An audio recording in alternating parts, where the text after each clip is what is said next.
Hi, today I wanted to give a summary of all the hardware announcements that we did at COMPUTEX in Taiwan this week.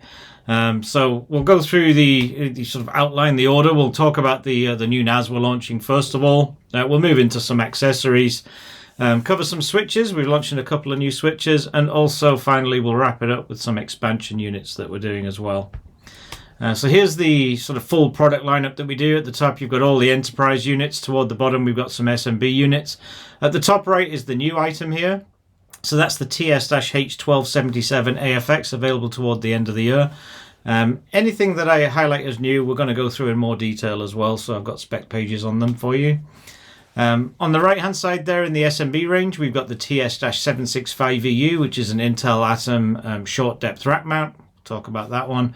And we're replacing the TS431X3 with two different models. So upgraded, we're doing a TS432X and a TS632X. So we're introducing a new size there with the 6 bay as well.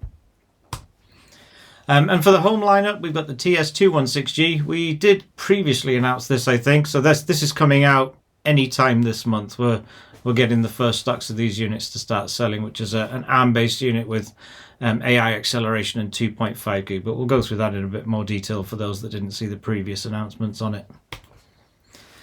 So here's the first unit we highlighted, which is the TSH-1277 AFX. Looks very much like our TSH-1290FX because it's in the same chassis, but there are some notable differences. So it's still an AMD chip, just like the other unit, but this one, instead of being an AMD EPYC CPU, it's going to be an AMD AM5 Ryzen chip. It's still very high spec, 8 cores, 16 threads at 5.3 gigahertz, very, very powerful unit. But the drive bays are going to be 12 2.5 inch SATA drives only, rather than U.2. So it is going to come in at a lower price than the 1290FX. So for somebody that didn't quite need all the power that the 1290FX offered, we've got this unit that's a good little stopgap in the middle as well. It's got built-in 10 gig LAN ports, 2.5 gig LAN ports, as well as 3 PCIe Gen 4 slots on the back for you to expand with whatever else you need. Our QM2 cards to add M.2 slots, more network cards, interfaces, whatever you need in the back there. And moving on to the TS-765EU. So this is a 7 bay 1U short depth rack mount. In the front you've got 4 more conventional SATA bays. So these are 3.5 inch or 2.5 inch drives up front, but in the back we've got 3 E1S bays. So very much like what we launched on some different products. I think it was the TBS H574. That also has E1S bays. Now if you can't get E1S drives, don't have any, we do also work with M.2 drives in those bays. So on the drive tray for the E1S we have put an M.2 adapter. It's included as standard in each of those 3 bays, so that you can use M.2 cards straight on there instead, M.2 SSDs, without having to purchase anything extra. You can put those straight on there. Straight out of the box, it's got 2.5 gig RJ45, 2 of those ports. If you wanted 10 gig, because there are no traditional PCIe slots on this, we are doing an optional NIC that you can purchase, which is an E1S slot to a 10 base T network adapter. You can see that at the bottom right. And the RAM on this unit is supported all the way up to 16 gigs with ECC support, and it's DDR5, nice fast RAM on that unit as well. So a great small 1U short depth rack mount there. Now these are the 2 units replacing the TS-431X3. So these are the TS-432X and 632X. So these are quad core 2 GHz units with dual 10 gig SFP plus ports. You can have up to 16 gigs of RAM on them, and they do support ECC as well. And it's also, even with all those specs, still got room on the back for a single PCIe Gen 3 x 4 slot.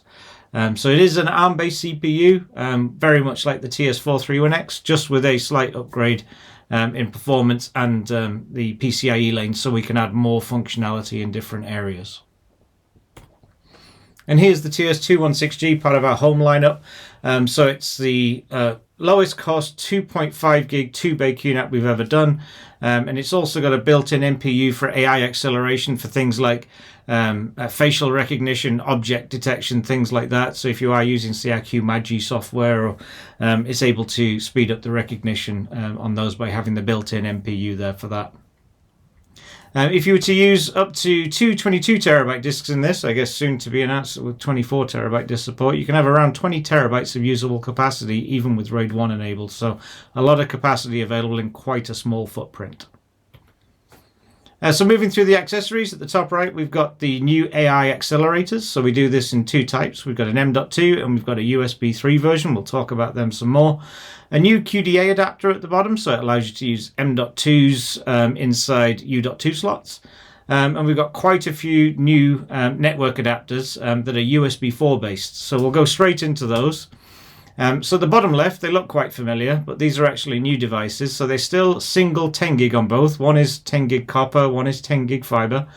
On the other end of it, though, instead of having a Thunderbolt 3 connection that we had before, it's going to be USB 4 now.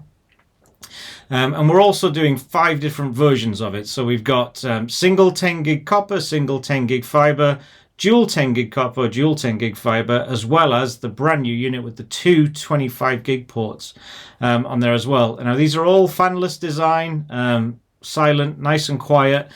So depending on the size of the unit, depends on what the chassis will look like. So the bigger units do have to have more heatsink, so they are a bit of a bigger unit. But it must be USB 4 ports you plug these into. It does not work with USB 3, must be USB 4. So just bear that in mind. Whatever you're trying to connect this to, make sure it's got USB 4 for these units. Moving on to the QDA-UMP4A. So this will allow you to put M.2 PCIe SSDs in a U.2 PCIe drive bay. So we have quite a lot of units with those. So the 987XU, 1290FX, 2490FU. Got a lot of different units with U.2 drive bays. If you wanted to use M.2 drives instead, you have that capability with this drive adapter. Here's our AI accelerator, so the QAI series. So we've got an M100 and a U100. So these will allow you to accelerate things like facial recognition, object detection on whatever you plug this into. So if you've got a NAS, say like our TS-464, which has two M.2 slots in it, you can use one of those to put one of these MPUs in there, which will give it triple the speed on detecting things compared to what the CPU can do. So it's really, really fast. It gives you a massive performance boost if you're doing heavy AI recognition with your NAS. We're launching a couple of new switches. So at the top, available in July, we've got a 24-port 10 gig switch. And a bit lower down, we've got an unmanaged 5-port version as well. So we'll go through those in more detail now. So here's the 24-port one. So it's using a new OS from us. It's our QSS Pro light managed system. So it's a different operating system, slight upgrades over the previous one. So it's just a bit more intuitive, better network management, things like that. So it's a really nice OS upgrade on that one. But you do have 24 copper 10 gig ports on this. So it's multi-gig as well, so it works at 5 gig, 2.5 gig, 1 gig as well. So a lot of good features there. So just expanding our switch lineup with a new switch here. Nice and large 24-port version, the biggest one we've done so far. And we've got the unmanaged 5-port 10 gig, again multi-gig, so it does the 10, 5, 2.5 and 1. So it's completely unmanaged, plug and play, fanless, absolutely silent, no noise. Really nice addition to the switch lineup there, in a small 5-port as well. Now we'll wrap it up with our expansion units. So we're launching a couple of new expansion units at the bottom right. All the others are still going to be here, so we've still got all of the different ones. The ones at the bottom right are going to be USB 4 based, so we've got some specs on those. 8 bay and 12 bay, the 8 bay desktop, 12 bay rack mount. With USB 4, it's going to give us 40 gigabits per second of speed to talk to those drives. So trying to rid the expansions of bottlenecks. So our previous ones would have had, say, USB 3 10 gig connectivity, so USB 3.2 Gen 2, for example. But it would be limited to 10 gig for, say, all 8 drives, whereas here we've got the 40 gig, so it's going to be much higher performance on these expansions that we've got as well. So that's the full lineup of all the hardware that we were talking about at COMPUTEX this week. If anybody has any comments, questions, please do leave them in the section down below. We'll get back to you as soon as possible. Some information on these may not yet be on the website by the time this video goes live, but it will be coming soon. But that's the sort of look forward to QNAP's launch schedule for hardware for the next few months. All right, thanks a lot for watching. Bye.